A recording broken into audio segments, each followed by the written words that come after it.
வெடி வைத்து தீபாவளி கொண்டாடினால் இந்த மண்ணுக்கு பயனில்லை. செடி வைத்து தீபாவளி கொண்டாடினால் இந்த மண் மட்டும் அல்லாமல் அனைத்து உயிரினங்களுக்கும் பலன். நன்றி, வணக்கம். ஏழுவனம் அறக்கட்டளை, மரமலை நகர். வெடி வைத்தும் தீபாவளி கொண்டாடலாம், செடி வைத்தும் தீபாவளி கொண்டாடலாம்.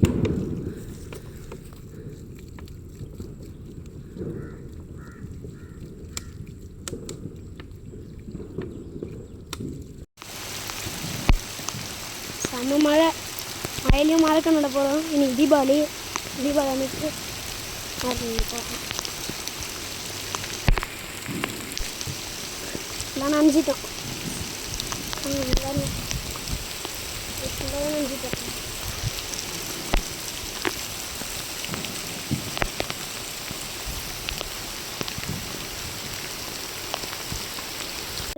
பார்த்துட்டேன்டா, பார்க்குறதெல்லாம் இல்லை, நீ எடுத்தால் போதும். நீ உட்காரும்போது நீ பாரு, போதும், நிறுத்திக்கோ. நீ உட்காரு, நிறுத்திட்டியா?